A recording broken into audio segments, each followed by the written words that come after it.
Biker Senders, Biker Mike back out in the Biker Mike shop, doing a little video on my Can Am Outlander 850 XT and a little issue I was having with it. Fired it up the other day to go for a little send in the snow, and I could smell a little bit of a coolant leak. So that's been bugging me and in the back of my mind for a while now.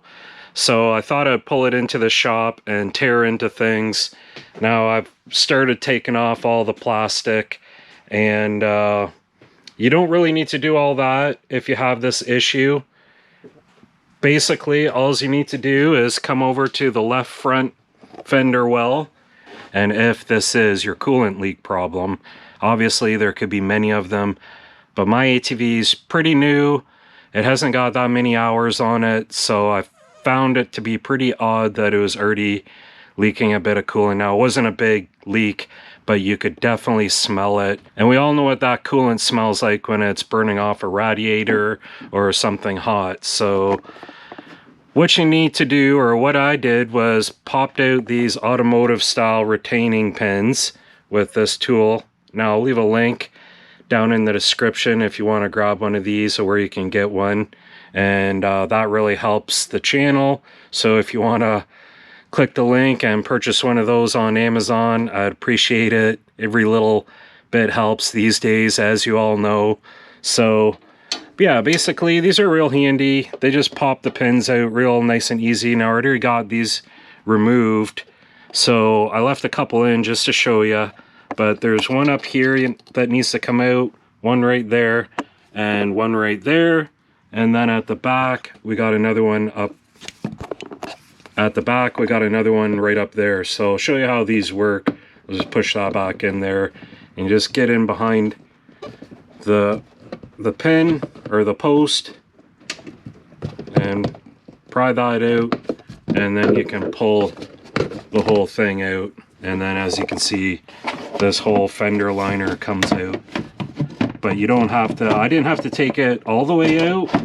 I just needed it to move enough to find out where it was leaking and get it around this. And I could tell right away where it was leaking because I could really start to smell it right around in this area. You can see down here there's some little bit of residue, and it was kind of all wet down in there. So I didn't think that I damaged the radiator at all, or it was cracked or nothing like that. But if you look right up here, the rad hose that goes onto the top of the rad is just clamped on with one of these gear drive retaining rings. And sure enough, it was loose or not tight enough. And you couldn't really see any coolant there, but I guess it was leaking down in behind.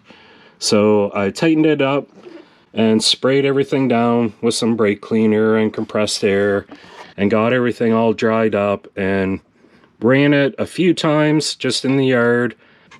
And I ran it long enough to make sure it was fully warmed up and nice and hot. And I did that a couple times, and the leak was gone, the smell was gone, and it was just, you know, obviously a real simple fix there. But I found it odd that they only put one gear drive retaining ring on the whole cooling system. Now maybe that's for maintenance or something, to make things easier so you can remove it to drain the coolant. I really don't know. I haven't done that yet. Everywhere else on the cooling system that I could see had the proper nice good quality hose clamps, and I'll show you that. Like this one here on the other side of the machine, on the lower part of the rad, you got that hose clamp. Around here, you can see they used all the good ones, and they're all good clamps, and none of those were leaking. So it was just that one hose clamp on the other side. So if you have a coolant leak, or you can smell a little bit of cooling, come over here to this side of the machine and check that hose clamp right there and make sure there's no coolant sitting down in the bottom here like mine had. Now obviously, like I said, it wasn't a big leak, but it was enough that you could smell it, and I was concerned enough about it to tear into things and have a look. And fortunately, it was just a real simple quick fix. Obviously nothing was majorly wrong with the machine, but you know how that goes. So there you go, guys. There's another quick Biker Mike video to help you out if you have this issue with your Can Am Outlander 850. And hopefully you like that video. If you like the video, and thanks for watching.